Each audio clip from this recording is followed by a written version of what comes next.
Bienvenue à cette deuxième saison de Synchronicité, Vivre dans la conscience avec Isabelle Savoie-Churchill.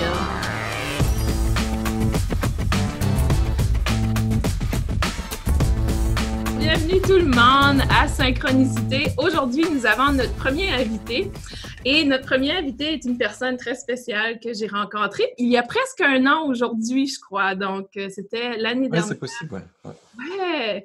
Et notre invité est Stéphane Coll, qui est un auteur, ou plutôt transmetteur, peut-être, d'un message qui est venu de son livre « Se libérer, vivre la magie de la vie » que j'ai lu, adoré, tu peux voir, j'ai pris plein de notes, c'est un guide référence. J'ai également ton site web juste en haut pour les gens qui veulent apprendre à te connaître.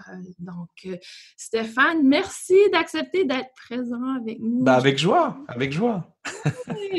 Et donc, Stéphane, si tu veux nous parler, donc Synchronicité au départ, lorsque j'ai lancé le balado, c'était vraiment pour accompagner les gens dans leur éveil de conscience.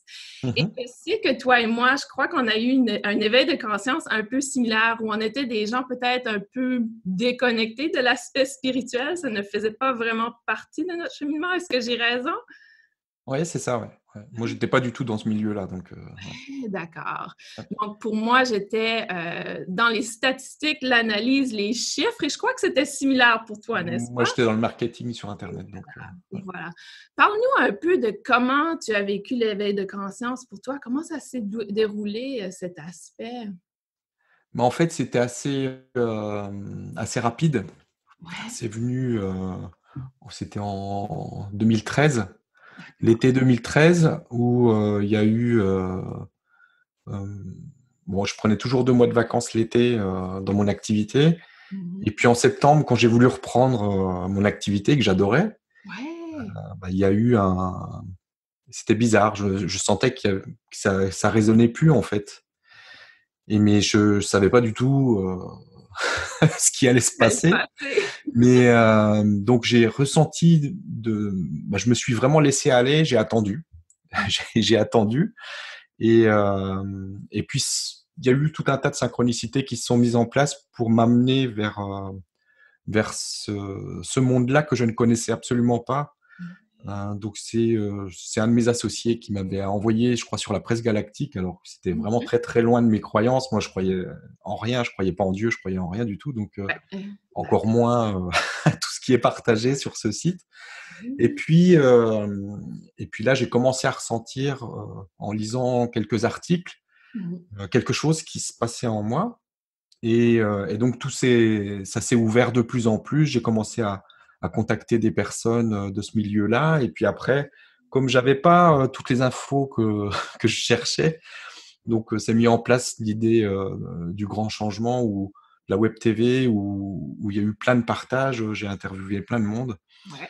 Et puis après ça, c'est parti aussi. Parce qu'il y a eu ce livre qui s'est présenté, cette bulle de conscience avec les Arthuriens qui s'est présentée, et puis voilà. Donc ça j'ai arrêté le grand changement, je me suis occupé pleinement de transmettre tout ce qu'il y a dans le livre aujourd'hui. Et puis maintenant, c'est vraiment tout est basé autour du livre. Le livre, c'est vraiment une base. Et puis après, il y a tout un tas de trucs qui se greffent autour. Il y a un espace membre, il y a des émissions que je fais tous les mois autour des chapitres, etc. Et ça bouge aussi. On voit que ce qui est partagé est de plus en plus profond et de plus en plus simple en même temps, par rapport à tout ce qui est évoqué dans le livre. Et donc, on continue comme ça. Il y a des stages, des choses qui se mettent en place. Et tout est avec le livre, en fait. C'est un package. Voilà. Absolument, absolument. Et Stéphane, tu fais beaucoup de formations, ou plutôt des conférences, si on veut, autour... Oui, c'est des partages, Des partages en France. Est-ce que tu es allé à l'extérieur de la France, ou c'est en France jusqu'à maintenant? Pour l'instant, c'est que en France et en Hongrie où j'habite. Okay, d'accord. Et mais je pense que dès qu'on va pouvoir circuler à nouveau, oui. Je pense aller au Québec aussi, et puis ailleurs, là où il y aura la demande, en fait, Oui, exactement. par rapport au livre. Excellent, excellent. Et je crois, beaucoup de ce que tu fais je réfère souvent mes clients, mes étudiants à ton travail parce que, il y a beaucoup, beaucoup, beaucoup de matériel qui est disponible gratuitement. Donc, surtout aujourd'hui, avec le confinement, le financement, etc., c'est très avantageux. Mais je leur recommande souvent ton livre parce que je trouve que c'est un livre qui a été écrit d'une façon que ça ouvre la porte justement pour élever sa conscience. Mais pour moi, ce qui est tellement important, c'est de prendre conscience de soi en premier. Oui, c'est Et ça. vraiment, ton livre cherche à accompagner les gens dans ce processus. Et c'est ça que j'ai adoré parce que pour moi, dans mon domaine, donc enseignante Reiki, je travaille beaucoup avec les gens qui sont peut-être se disent spirituels, mais à un certain moment, on réalise qu'il y a un travail qui n'a pas été fait, un travail personnel. Et souvent, c'est ce travail personnel qui va leur permettre justement de prendre de l'expansion. Je dis toujours expansion, donc de s'ouvrir, de se découvrir. Et pour moi, ton livre est clé pour cet aspect parce que justement, il apporte cet aspect magique, si on veut, dans la vie et pouvoir, dans ta dernière vidéo que j'ai regardée, j'aime beaucoup les messages que tu partages, je crois que c'était au début mars, tu parlais de observer. Donc, de prendre cette optique de observer qu'est-ce qui se passe autour de soi sans nécessairement juger, simplement voir les différentes perspectives qui existent. Et aujourd'hui, c'est très important pour ne pas embarquer justement dans les émotions qui se passent. Mais pour moi, souvent, dans les derniers mois, c'était le message, mes cartes oracles étaient souvent l'aigle ou l'aigle royal qui regarde de haut qu'est-ce qui se passe. Donc, le message est très similaire. Parle-nous un peu de cet aspect de neutralité versus dualité. Comment tu l'as vécu, toi? Comment tu as réussi à... En fait, la dualité, c'est juste un point de vue, en fait. Oui. Et c'est pas, ça n'existe pas vraiment. C'est goûter dans l'expérience, mais ça n'existe pas vraiment. En fait, c'est englobé par l'unité. Et on est déjà tout ça. Et ce qui se passe, c'est que on est complètement à l'envers, en fait, sur la planète, dans ce qu'on goûte au niveau de l'expérience, parce que on croit qu'on est uniquement ce corps, etc. Et on croit à l'expérience que l'on est en train de goûter, mais sans se reconnaître. C'est-à-dire qu'on se sépare de qui l'on est vraiment. On a réussi à se faire croire à ça. Et il est là plutôt le miracle, parce qu'on cherche souvent les miracles. Mais en fait, le miracle, c'est vraiment d'avoir réussi à se faire croire qu'on était séparé du tout que l'on est. Et du coup, on goûte à ça et on se prend pour ce que l'on goûte. Mais aujourd'hui, ce qui s'invite de plus en plus, c'est vraiment, on a cette énergie qui pousse de la reconnaissance de soi, de l'unité, de qui l'on est vraiment.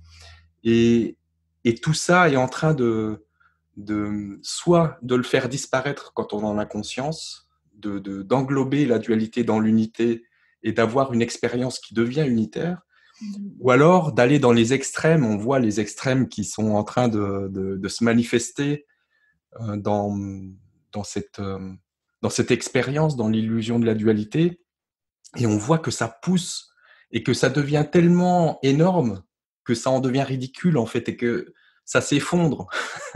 Ça s'effondre parce que au bout d'un moment, c'est tellement gros, c'est tellement gros que ça ne tient plus. On s'aperçoit et on se redécouvre à nouveau dans la vérité de qui l'on est. Exact. Et c'est ces extrêmes qui permettent ça, qui permettent de revenir au centre de l'expérience et de se retrouver, de se redécouvrir depuis le centre. Et c'est ça qui est intéressant, c'est rigolo de voir comment ça se passe. Oui, c'est vrai que lorsqu'on prend cette perspective de voir, de regarder, c'est un peu comme regarder une pièce de théâtre où Ah, et c'est complètement ça. il y a Ouais. des acteurs et des personnages intéressants, archétypes, etc. Donc, c'est un peu... parce que moi, étant aux États-Unis, on a le plus grand personnage présentement du théâtre, qui est Monsieur Trump. Hein?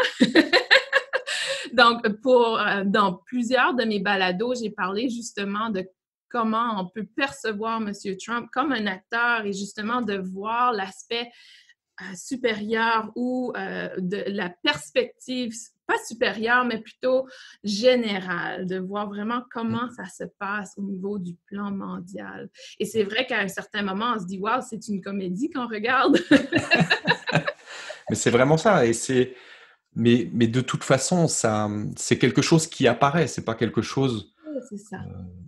Alors, dans l'histoire qui se raconte, on fait tout ce travail sur soi, etc. Mais ça fait partie de l'histoire. En fait, c'est quelque chose qui correspond à ce qui apparaît, à la nouvelle conscience unitaire qui apparaît. Et comme ça apparaît, ben, il y a tout ce qui va avec. Et il y a effectivement cette histoire qui se raconte de travailler sur soi. Mais en fait, on est déjà la conscience une. On est déjà ça. Simplement, on goûte à l'inconscience. Exactement. C'est vrai, c'est tellement vrai. Et vraiment, ce qu'on vit aujourd'hui, on ressent l'unité dans le sens que tout le monde y goûte, donc tout le monde le vit au niveau mondial. C'est quand même assez spécial comme moment dans l'histoire. Ce n'est pas un nouveau moment, je crois que ça s'est répété. Mais après chaque fois qu'il y a eu un moment comme aujourd'hui, comme les derniers mois, il y a eu une évolution assez incroyable sur Terre. Donc, si on pense aux dernières très vite.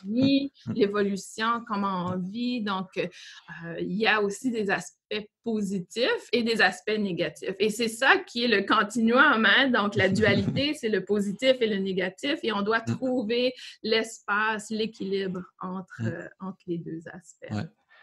Mais en fait, c'est ce centre avec la vision neutre et unitaire qui prend la place. Et après, on s'aperçoit qu'il n'y a pas en fait de positif et de négatif, qu'il y a juste tout un tas de possibles qui sont exprimés. Et comme ils sont plus jugés comme étant positifs ou négatifs, après, c'est cette conscience de l'unité qui peut émerger et qui peut s'exprimer dans l'expérience.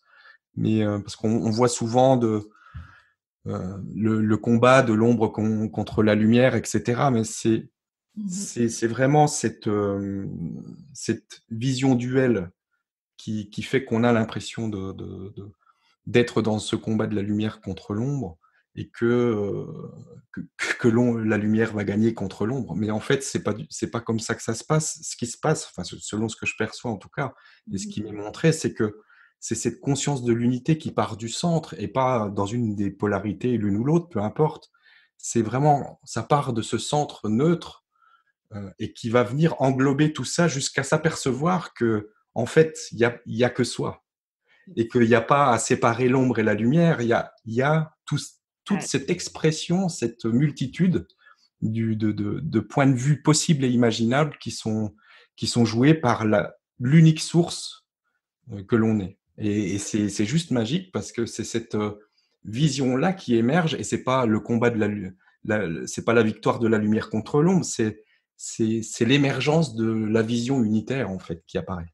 Oui, c'est différent, c'est pas parce que tant qu'on se place dans un combat, on peut pas sortir du combat. C'est pas possible. Non, tout à fait. Vraiment dans ce centre, depuis ce centre. Exactement. Et le centre, souvent, et je crois que tu as une mention dans le livre qui parle de à chacun sa vérité en quelque sorte. Donc, chaque personne a sa propre vérité. Il n'y a pas une vérité. Et pour moi, souvent, je vais demander aux gens, je vais leur dire, est-ce que ça te parle? Donc, ce que tu as lu, parce que souvent, les gens sont très réactifs, donc on va lire quelque chose, ça vient éveiller une émotion. Pour moi, les émotions sont importantes dans cette prise de conscience de soi, de retour vers le centre, parce que ça nous éveille justement à ce qui se passe à l'intérieur de soi. Et souvent, je vais leur demander, est-ce que ça vous parle, ce que vous avez lu? Pourquoi vous avez réagi ainsi? Est-ce que pour toi, c'est un peu similaire? La vérité de chacun, c'est justement ce qui vient leur parler? En fait, comme il y a tous les possibles qui sont exprimés et qu'il y a une infinité de points de vue, en fait. Et que, évidemment, si je regarde dans cette direction, moi, je vais voir quelque chose. Ouais. Mais si la personne qui est à côté de moi est un peu décalée, elle va voir autre chose. Mais chacun a sa vérité, chacun voit véritablement ce qu'il voit. Oui, Et c'est exact. pour ça que c'est dans cette illusion, en fait, de la séparation, du coup, comme on se croit séparé du tout que l'on est, alors on croit que ce que l'on voit est la seule et unique vérité. Et on est complètement focalisé là-dessus. Et du coup, on se crée tout un tas d'histoires. Et donc, on veut convaincre l'autre que ce qu'il voit, c'est pas vrai et que c'est moi qui ai la vérité. Et c'est, et euh, c'est juste, c'est faux pour tout le monde et c'est vrai pour tout le monde. Et, Exactement. et, et simplement, il y a tous les points de vue qui sont exprimés, simplement. Mhm. Et après, donc, quand on commence à être dans cette vision-là, on s'aperçoit que tout est absolument juste et que chaque point de vue est construit exactement, parfaitement pour que ce qui est ressenti depuis ce point de vue puisse être goûté et exprimé par la source une. Et simplement, c'est ça. Il y a que ça, en fait. Il y a rien d'autre. Et il y a juste, c'est pas tant l'expérience qui est en train de se jouer, c'est ce qui est ressenti et ce qui est goûté véritablement à la fois dans le corps physique, dans les émotions, etc. Et donc, l'extérieur, entre guillemets, ne fait que permettre à la sensation d'exister. Oui. Et après, quand on commence à voir ça comme ça, bah, il y a plus de combat, il y a plus rien. Il y a juste, Exact. je suis en train de goûter quelque chose. On vit Et si je me l'expérience. concentre, voilà, est-ce que je me reconnais dans ce que je suis en train de goûter parce que je suis tout ce qui est. Et Oui. donc, je suis cette sensation que je rejette, en fait. Mhm. Cette émotion désagréable que je rejette, en fait, je suis ça. Aussi, ça fait partie de moi et je me rejette. C'est une partie de moi que je rejette. Et tant qu'elle est rejetée, elle se représente Il revient. Oui, absolument. Mhm. jusqu'à ce que je me reconnaisse. Exact. Et là, je me reconnais et alors il y a une énergie. C'est ça quand on ressent cette énergie de libération, c'est simplement je me reconnais. Oui, Je me exact. reconnais dans cette émotion, etc. Et parce que ce qui se passe dans cette illusion de la séparation, c'est qu'on s'attache à l'histoire qui permet à l'émotion d'être là. Alors on combat toute l'histoire, on essaye de trouver des solutions à l'histoire, mais l'histoire n'est là que pour qu'on puisse goûter Exact. à l'émotion, à la sensation. Et donc du coup, quand on abandonne l'histoire et qu'on se reconnaît dans l'émotion, dans la sensation qui se présente, et donc se reconnaître, c'est bien de l'amour de soi, c'est se retrouver, reprendre conscience à nouveau que c'est moi qui me permet de goûter à ça, à cette sensation-là. Et donc, il n'y a pas de rejet, et c'est un accueil total. Mhm. Et c'est pas un accueil dans le but de faire disparaître, Exact. c'est une véritable reconnaissance. Et à ce moment-là, ça tombe. Oui, et il y a un passage que j'aimerais lire aux auditeurs parce que Mhm. c'est une conversation, toi et Patricia. Donc, le livre est écrit très bien parce que la dernière partie est cette belle conversation entre toi et une autre personne, Patricia, qui on remercie d'avoir accepté Ah oui, oui, de faire oui. partie de tes écrits. Et je crois que ça démontre très bien le point que tu essaies d'apporter. Pour moi, j'ai trouvé ça très, très intéressant. Donc, on va lire le passage. Et donc, coucou, tu vas bien? C'est Patricia qui dit coucou à Stéphane. Stéphane répond, coucou, très bien, et toi? Et Patricia dit, j'arrive du bureau, j'ai beaucoup de colère, j'ai envie de la taper. Elle parle probablement d'une superviseure ou d'une collègue. Mhm, c'est ça, ouais. Je ne me reconnais pas, mon mental égo a repris le dessus avec force. Encore le détachement, hein? Mhm. Pourtant, les énergies remontent et je me sentais bien il y a encore quelques jours. Qu'est-ce qui résiste encore en moi? Mhm. Et Stéphane, tu réponds, c'est comme ça, accueille sans te juger. Patricia dit, mon corps réagit, j'ai très mal dans le ventre, le dos, j'y arrive pas. Stéphane répond, alors accueille le fait que tu n'y arrives pas. Et Patricia dit, là, ça y est, tu me fais rire. Je repense à une ancienne conversation. Donc, probablement que ça se répète, hein? On le fait tous. Ah là là, dire que c'est moi qui ai créé cela, je suis folle. Et là, Stéphane dit, non, c'est bien, tu expérimentes. Et vraiment, c'est cet aspect d'expérimentation, de vivre. Et pour moi, ce passage parle vraiment, et elle continue à dire certaines choses et tu reviens toujours, eh bien, vis-le, expérimente-le. Et c'est tellement difficile pour l'être humain et on doit vraiment le pratiquer et le vivre. Et c'est vraiment cet aspect de détachement, de lâcher prise de l'action. On est tellement des gens dans l'action qu'on dirait qu'on veut toujours faire quelque chose pour qu'est-ce que l'on vit. Qu'est-ce que je peux faire pour me débarrasser de ci? Qu'est-ce que je peux faire pour être mieux? Oui. Alors que la solution, selon ce que j'ai vécu, probablement ce que tu as vécu, c'est d'être, de le vivre. Et ça, on ne peut pas vraiment l'expliquer ou l'enseigner, il faut l'expérimenter. C'est quelque chose qui apparaît, ouais. C'est quelque chose qui apparaît à un moment donné, sauf que souvent dans ce milieu dit spirituel, c'est qu'il y a une quête qui se met en place, c'est la quête du « je veux être ailleurs que là où je suis ». Et sauf que là où je suis, c'est là où je suis. Et que tant que je ne suis pas dans la reconnaissance du là où je suis, je ne peux pas vivre autre chose. Et c'est normal, c'est de par la construction de cette expérience qu'on est en train de goûter qui est comme ça.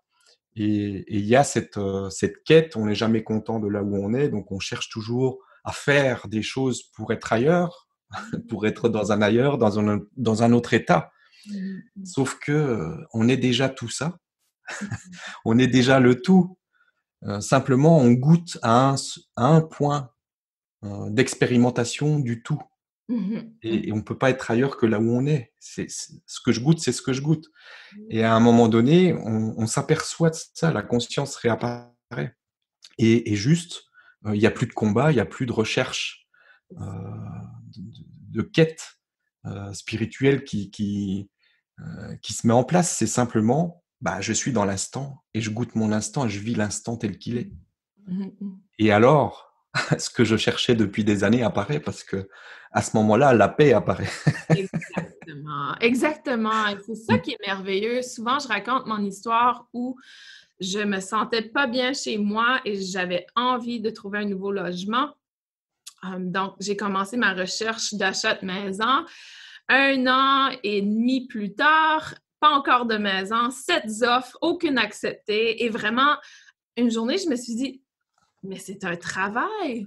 Je travaille jour et nuit pour trouver un logement. Pourquoi j'accepte pas simplement d'être? Et j'accepte que je suis pas bien ici. C'est OK, je peux trouver des façons d'être bien chez moi. Et aussitôt que j'ai fait ça, on a trouvé un nouveau logement. Ah oui, et c'est souvent comme ça. Oui, c'est fascinant comment... C'est juste c'est l'énergie du combat, en fait, qui empêche l'énergie de la quête d'être ailleurs, l'énergie du combat par rapport à l'instant. On combat l'instant, mais on se combat soi-même et donc on se rejette. Oui. Et donc on s'empêche de se reconnaître et donc on s'empêche de reconnaître la paix, l'amour et la joie qu'on est. De toute façon. Donc c'est juste ça. Oui, et c'est tellement fascinant aussi lorsque je vois des gens qui acquièrent une certaine perspective, justement, si on parle d'ascension, ou une certaine perspective où ils arrivent justement à prendre ce recul. Tous vont dire, mon environnement n'a pas changé, c'est vraiment moi qui est plus aligné, si on veut, avec mon centre. Et maintenant, mon environnement est peut-être pas différent, mais je suis bien à l'intérieur, donc je suis bien dans mon environnement. Et c'est ça qui me fascine. Oui. On ne va pas manifester $1 million ou etc. Ça n'a rien à voir. Ça n'a rien à voir. Absolument. Et lorsqu'on prend conscience que cet aspect matériel extérieur de soi n'est pas la solution, on revient vers soi. Et pour moi, le confinement, ça a été vraiment, je ne sais pas comment toi tu l'as vécu, mais pour moi, ça a été un retour vers soi, encore une fois, une réflexion personnelle. J'ai pris un peu de recul, j'ai pris le temps pour moi et je crois que c'était bon parce qu'au niveau de mon travail, je commençais à être un peu éparpillée, comme on dit, en Et beaucoup de gens avec qui j'ai communiqué dans les 2 derniers mois, c'est la même chose. C'était vraiment comme si l'univers nous disait « Ah, là, c'est le temps de retourner vers soi. Donc, on va éliminer toutes les distractions autour et vous permettre l'espace et le temps pour le faire. » Ah ouais, c'est juste magnifique. Absolument magnifique. L'autre sujet que j'aimerais discuter avec toi, ce sont nos magnifiques acturiens. C'est un peu la façon dont qu'on s'est rencontrés, dans le fond, parce que pour moi, il y a environ 2 ou 3 ans, 2 ans et demi peut-être, que j'ai commencé justement à connecter avec nos amis galactiques acturiens. Et pour moi, c'était très bizarre. C'était vraiment la chose la plus bizarre. Donc, automatiquement, je t'ai vue comme une personne très authentique et c'est certain que j'avais lu beaucoup d'aspects, j'avais fait beaucoup de recherches et encore une fois, certains aspects n'étaient pas ma vérité à ce moment-là. Mais pour toi, j'ai senti qu'il y avait vraiment un aspect authentique qu'on connectait, si on veut, avec une énergie similaire. Et pour moi, ça a été assez intéressant comme évolution.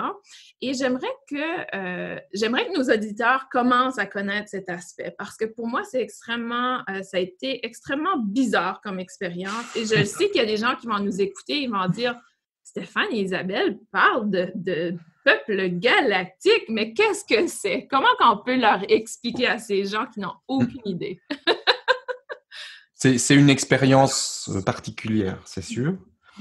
Après, c'est toujours la même chose. Après, ça dépend de quel point de vue on se place. Si on est depuis le point de vue du personnage, évidemment que c'est étrange et que c'est une sensation bizarre. Pour moi, c'était très bizarre parce que j'étais encore beaucoup dans le personnage quand ça s'est présenté.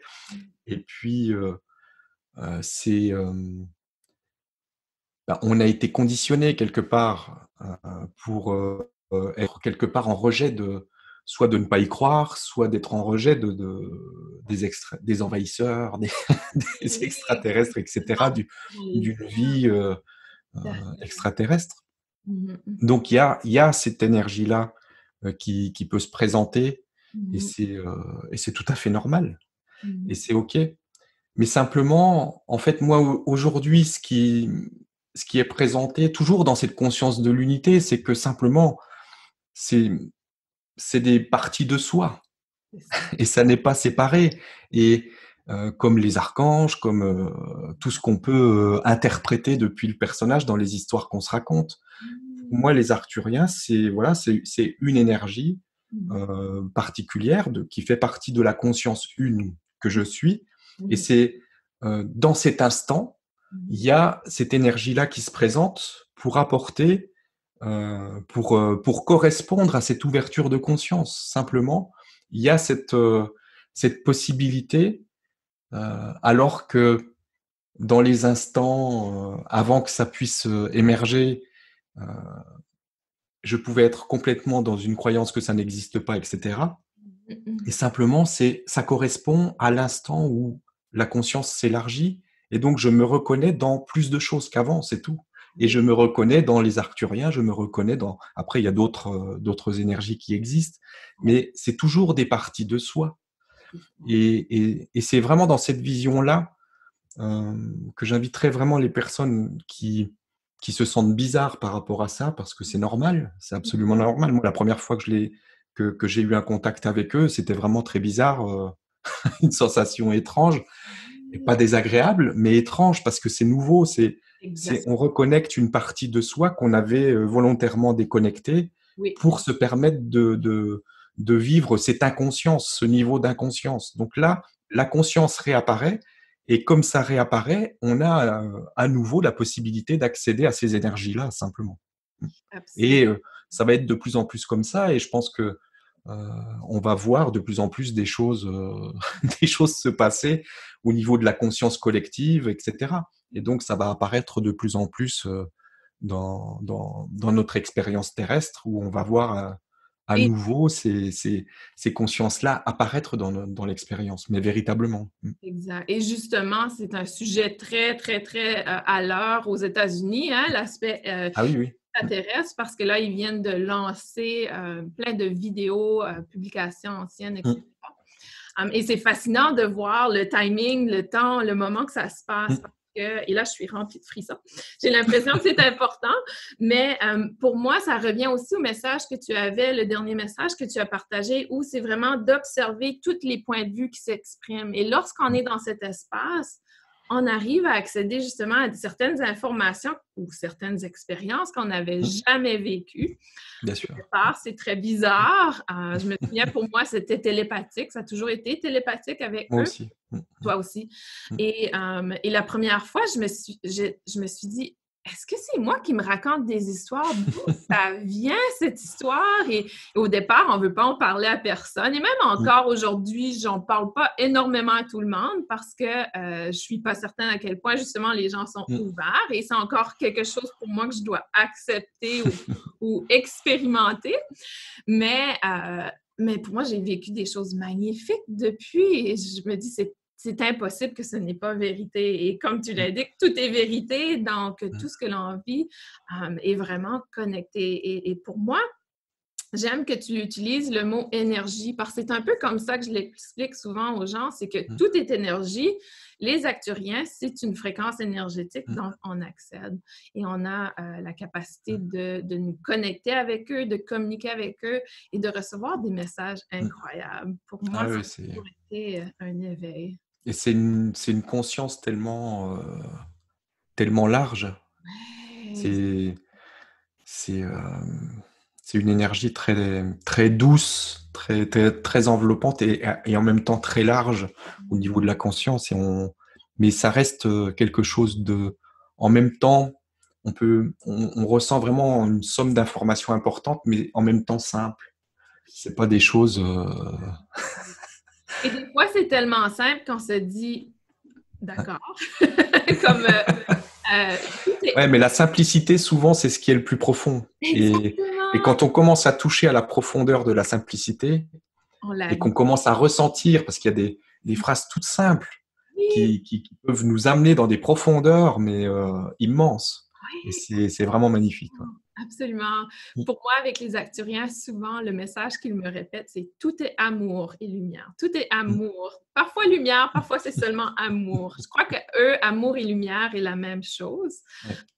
Mais c'est vraiment fascinant. Et lorsque tu réalises que tu vis l'expérience de ce que ça veut dire « tout est amour », on se dit « Ah, mais pourquoi je ne savais pas ça avant? » Et c'est tellement fascinant. Pour toi, selon ton expérience, quel est le message que tu as reçu des acturiens qui semblait avoir été vraiment puissant? Quelque chose qui t'a vraiment fait réaliser que « Ah, là, je comprends une perspective. » C'est vraiment... bon, c'est tout ce qui est partagé dans le livre parce que ça vient de cette bulle de conscience-là. Mais c'est une des premières phrases qui est arrivée avec eux. C'était « il n'y a que soi avec soi et pour soi ». Et Oui. ça, c'est vraiment une phrase simple et très profonde. Et c'est vraiment l'expression de l'unité. Oui. Et c'est parce que, si tu veux, le truc, c'est que quand on reçoit l'information, je pense que tu le ressens aussi quand tu reçois l'information comme ça des Arthuriens, tu as la sensation avec et la conscience qui va avec. C'est pas juste c'est pas les mots, c'est la vibration en fait qui traverse et après nous on le met en mots. Exactement. Mais c'est cette vibration de cette phrase, quand je l'ai reçue, je dis ouh, parce que je prenais conscience en même temps de l'unité et de ce qui se passe en fait c'est comme si toute l'information en fait qu'il y a dans le livre se trouvait quasiment dans chaque phrase en fait. Je sais pas, c'est bizarre Oui, je comprends ce que tu veux dire. Parce que c'est pour ça que ça a été mis en livre, parce que j'arrivais pas en fait, je faisais des émissions, mais je sentais que à chaque fois que je partageais quelque chose, c'était pas complet. Moi, je le ressentais. Je sentais ce que je partageais. Je pense que les personnes en face ressentaient aussi la vibration de ça. Mais il y avait besoin d'avoir le livre pour que la vision globale de ce qui est partagé puisse être ressentie après dans chaque phrase. Donc c'est pour ça que l'invitation souvent est à une première lecture du livre et après à revenir, une fois qu'on a la vision globale, d'aller revenir dans le livre et de ressentir. Après, c'est différent parce que la deuxième lecture va être différente parce que on a la vision globale en tâche de fond et là, on va ressentir en fait la profondeur après des choses. Et c'est complètement différent. Tout à fait. Et Stéphane, j'aimerais lire le passage parce que c'était un des passages que j'avais choisi, cette phrase, parce que pour moi aussi, ça vraiment... j'ai arrêté de lire lorsque j'ai lu cette phrase. J'ai vraiment arrêté parce que je sentais, je la sens presque entrer présentement, l'énergie. C'est tellement profond. Et c'est presque euphorique. On dirait que ça vient vraiment remplir un vide peut-être qu'on a vécu longtemps dans notre vie. Et c'est cette réalisation que, wow, tout est à l'intérieur de moi. J'ai tout ce dont j'ai besoin pour vivre cette expérience. Donc, je vais la lire et on va demander à nos amis acturiens s'ils peuvent activer les gens qui écoutent Bien sûr. pour vraiment ressentir cette phrase. Il n'y a que soi, avec soi et pour soi. On prend pleinement conscience de cette magnifique symphonie. Chaque expérience vécue devenant en fait une note de musique parfaite et on ne fait alors que jouer sa note dans l'instant, en découvrant le résultat toujours plus surprenant de l'ensemble. Le soi s'affirme de plus en plus et c'est cette découverte de qui nous sommes, vraiment, qui s'offre comme le jeu sans fin de la vie, qui s'amuse à s'honorer, à se découvrir depuis l'illusion d'une séparation impossible. Cela devient évident et simple, c'est ce qui donne cette impression de magie qui en fait est naturelle. Le basculement vers cet état d'être n'est pas une fin en soi. Cela ne veut pas dire que la partie est terminée et qu'il n'y a plus qu'à entendre que l'expérience se termine d'une manière ou d'une autre. Là encore, si c'est le ressenti qui se présente, observez-le et prenez simplement conscience de ceci. Dès que je crois avoir tout compris, alors de fait, je n'ai rien compris. J'adore ce passage. Pour moi, c'est magnifique. Ça me fait rire parce que je me vois dans ça. Donc, des fois, on apprend quelque chose et on se dit oh, « j'ai compris mon être ». Et c'est un peu la sensation que j'ai eue lorsque j'ai lu l'aspect du soi. Et ça m'a fait rire parce que je me suis dit « ah, je me suis fait prendre au piège encore de croire que je connaissais tout ». Donc, pour moi, c'est le passage parfait dans le livre.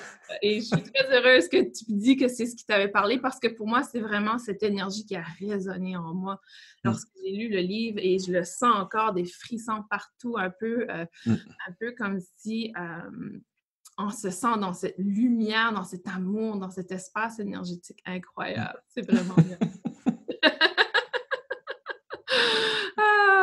Comment était le processus d'écrire le livre pour toi? Comment ça s'est passé?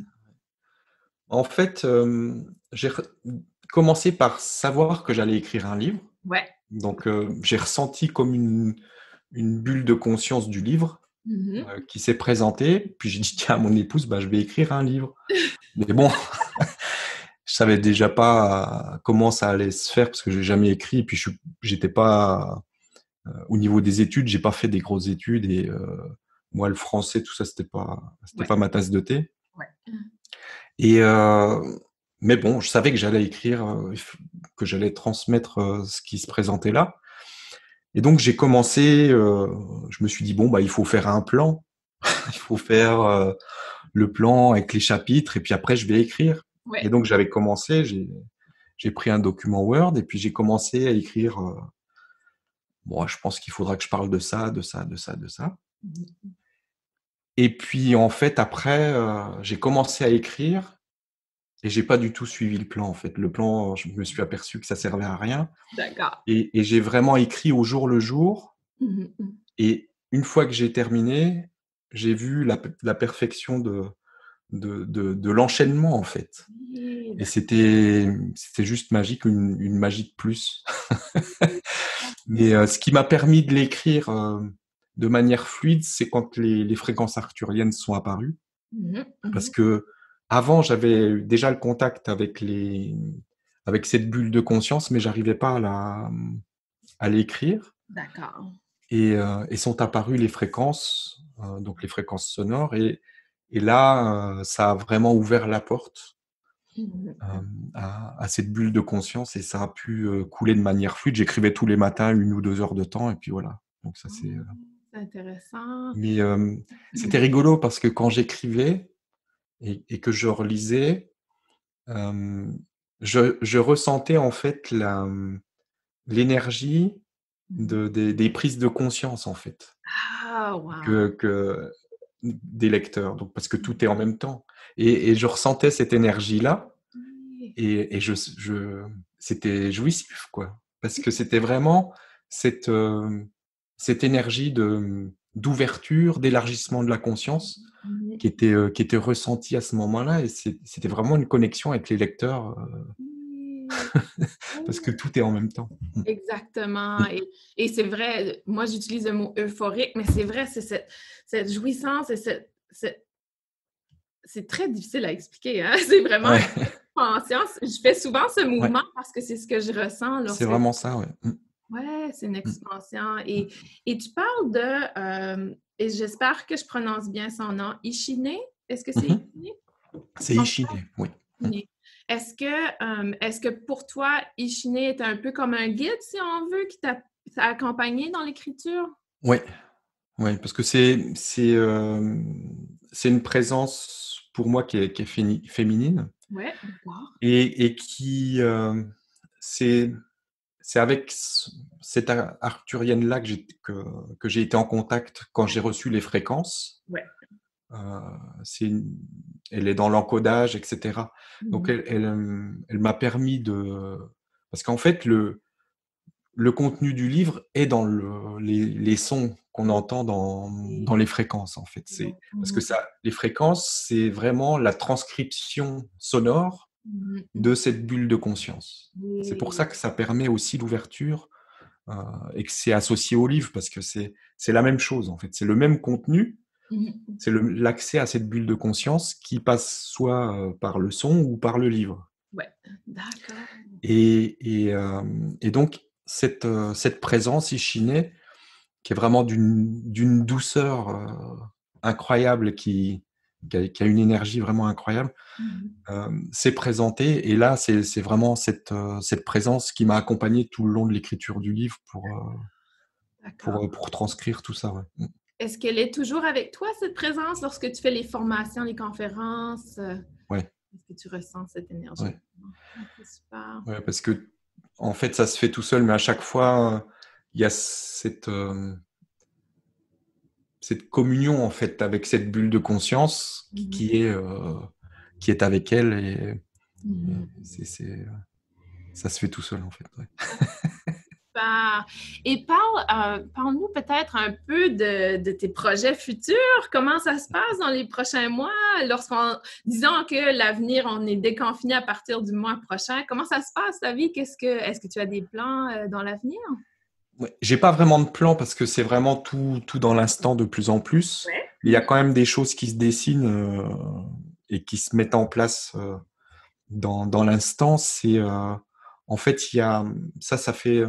ça fait des années que j'avais cette perception déjà, mais là, ça se précise vraiment où en fait, je vais certainement acheter un terrain quelque part et pour faire un lieu d'accueil avec des yourtes, avec possibilité de dormir sur place, etc., avec un lieu pour faire des stages, etc., et se retrouver ensemble, parce que c'est vraiment pour passer du temps ensemble et partager autour de cette bulle de conscience du livre et faire des concerts, faire plein de choses, parce qu'il y a beaucoup de choses qui se passent avec le son aussi, et Oui. de plus en plus. Et donc apparemment, c'est ça qui est en train de se mettre en place petit à petit. Donc je sais pas où ça sera, j'en sais rien. On verra bien. Le lieu va se présenter à un moment donné. Et donc c'est ça qui se met en place. Ouais. Ah, c'est merveilleux, c'est un beau projet. C'est un peu comme le livre, tu avais l'idée et éventuellement, ça s'est manifesté. Ouais. Ah, excellent, excellent. Et tu parles justement beaucoup de musique et de fréquences. Donc, sur ton site qui est affiché, stéphanecoll.com, tu as beaucoup de musique, de fréquences et de méditation également. Donc, on invite les auditeurs à aller voir, à aller vivre l'expérience de Oui, il y a beaucoup de méditations, beaucoup d'émissions qui sont disponibles. Là, en ce moment, il y a des retraites aussi. Oui, On a commencé début mai, du 1er au 11 mai, on a fait une retraite, donc retraite des médias, retraite de toute information, pour ceux qui voulaient aussi retraite au niveau de la nourriture, et donc jeûne de l'information, jeûne de nourriture.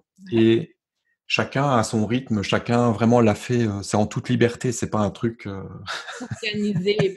voilà, c'est juste une invitation qui s'est posée comme ça parce qu'en ce moment, il y a beaucoup d'informations qui circulent partout.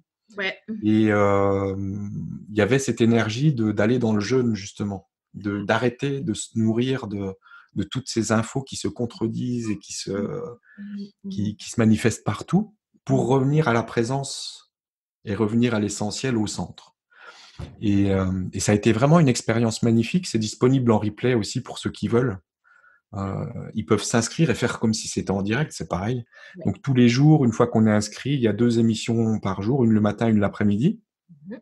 Et puis c'est des petits temps de partage, juste pour se retrouver avec l'énergie du groupe, avec l'énergie de cette présence, d'Ishiné, etc. Et donc il y a vraiment une énergie particulière qui a été là tout le temps de la retraite. Et là, j'en propose une en format plus court, sur un week-end mi-juin. Donc ceux qui veulent peuvent participer. Et c'est pareil. Donc là, on fera du vendredi soir au lundi matin. Et puis, on se laisse aller à ce qui se présente. Mais l'invitation est vraiment à se couper des réseaux sociaux, à se couper de tout ça pour revenir à soi, pour revenir dans la présence, dans le silence et voir ce qui vient. Oui, exactement. Accueillir le moment présent. Super, Stéphane, je pourrais parler avec toi toute la journée. Tu es une personne fascinante et vraiment, tu as vraiment l'énergie autour de ce que tu écris. Tu es très intègre. On apprécie énormément cette authenticité de toi. Merci. Et de le partager avec nous également. Donc, c'est vraiment un plaisir. Est-ce que tu as un dernier mot, une information, des acturiens ou quelque chose à partager pour nos auditeurs avant qu'on termine? Oui, je pense que l'invitation aujourd'hui, c'est vraiment à la simplicité. À la simplicité, au fait de se reconnaître dans tout et absolument tout. Non pas avec culpabilité, avec ce genre de choses, mais de se reconnaître en tant que source, en tant qu'amour, dans tout ce qui est, cet amour infini qui s'est permis cette opportunité de se goûter à travers tous les possibles sans en rejeter aucun. Et c'est là le plus grand acte d'amour. C'est qu'il n'y a pas de sélection, c'est que cette explosion d'expression de soi dans tous les possibles et de pouvoir se goûter dans absolument tous les possibles sans rien rejeter. Et on peut juste se reconnaître dans l'instant qu'on est en train de goûter avec cette énergie-là, et ça change tout. Voilà. Super, merci Stéphane, on apprécie énormément ta présence. Merci à toi. Merci à toi. Plaisir. Merci aux auditeurs et si vous avez des questions, des commentaires, n'hésitez pas à écrire sur la page Facebook, m'envoyer un courriel. Vous avez le site web à Stéphane. Ceci va être un balado qui est également en vidéo. Donc, si vous écoutez sur Podbean, qui est seulement audio, allez voir ma chaîne YouTube. Vous y aurez accès et vous allez voir le beau visage et la belle lumière autour de Stéphane. Merci tout le monde. À la prochaine épisode. Merci.